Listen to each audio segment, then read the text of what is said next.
देवभूमि हिमाचल में माता किन्नौर काली बहुत से लोगों की आराध्य देवी हैं।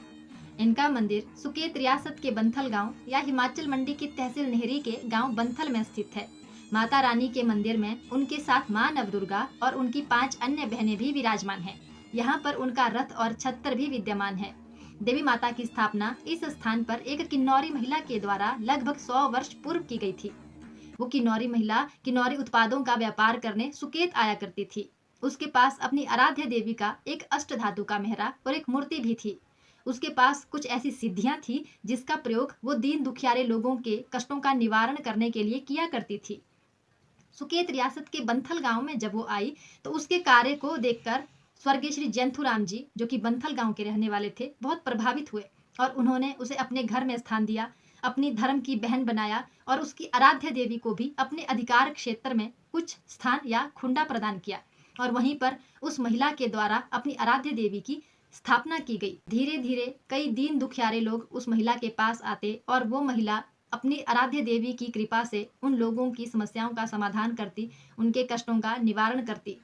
कई बार वो महिला किसी अन्य स्थान पर घूमने के लिए चली जाया करती थी तो उस स्थान पर स्वर्गीय श्री जैंथुराम जी विराजमान होते और वो लोगों के कष्टों का निवारण करते। समय के साथ साथ नेरी नामक स्थान पर उस महिला की मृत्यु हो गई।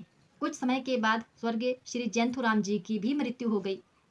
इसके बाद श्री जैंथुराम जी के परिवार में उनके जो वंशज थे उनमें दैवीय कला का आगमन हुआ और उन्होंने ये दैवीय कार्य निरंतर रखा। वर्तमान में देवी माता के जो गुरु हैं वो श्री गौरी दत्त जी महाराज हैं। मात्र 11 वर्ष की उम्र में उनमें दैवीय कला का आगमन हुआ था।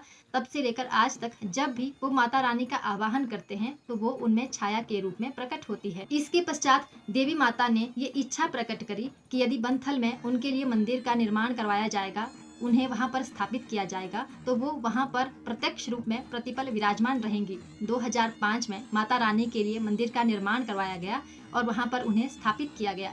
माता रानी के साथ मां नवदुर्गा और माता किन्नौर काली की अन्य 5 बहनें भी इस मंदिर में विराजमान हुई। उनकी बहनें माँ नीलावती, माँ शीलावती, माँ छिमरावती, माँ गुमावती और माँ कलावती हैं। कालांतर में देवी माता की आज्ञा अनुसार उनके रथ और छत्र का निर्माण करवाया गया और उसमें माता किन्नौर काली और माता नवदुर्गा का मुख्य शासन हुआ और वो उसमें अपनी पूर्ण कला के साथ विराजमान हुई। हर महीने की संक्रांत को माता रानी की विशेष रूप से पूजा की जाती है। संक्रांत वाले दिन और हर रविवार को माता रानी से पूछ भी ली जाती है। इस दिन बहुत से श्रद्धालु माता रानी के दर्शनों के लिए और अपनी मनोकामनाओं को लेकर उनके मंदिर में आते हैं। देवी माता छाया के रूप में अपने गुर में प्रकट होती हैं और अपने श्रद्धालुओं से बातचीत करती हैं। माता रानी किन्नौर की देवी हैं और बहुत शक्तिशाली हैं। जब भी ये छाया के रूप में प्रकट होती हैं तो ये किन्नौरी भाषा में और पहाड़ी भाषा में बात करती हैं। बहुत ही शांत स्वरूप में ये अपने श्रद्धालुओं से बात करती हैं, उनकी समस्याओं को सुनती हैं और उनके कष्टों का निवारण करती हैं। ये एक ऐसी देवी हैं जो कि पशु बलि नहीं लेती। माता रानी की कृपा से गूंगे भी बोलने लगते हैं। संतानहीन लोगों को संतान की प्राप्ति होती है और कई अन्य लोगों को उनके शारीरिक कष्टों से छुटकारा मिलता है। देवी माता बहुत से श्रद्धालुओं की मनोकामना पूर्ण करती हैं और जब उनकी मनोकामना पूर्ण होती है तो वो अपने घरों में यात्राओं का आयोजन करते हैं और माता रानी के रथ को पाहुनाई के लिए अपने घर में आमंत्रित करते हैं। इसके अलावा देवी माता का रथ बंथल मेले में और तिमरू मेले में पहुंचता है और मेले की शोभा में 4 चांद लगाता है। आज के लिए इतना ही। यदि आपको मेरी दी गई जानकारी अच्छी लगी हो तो इसे शेयर जरूर करें और मुझे फॉलो जरूर करें। धन्यवाद। जय माता किन्नौर काली।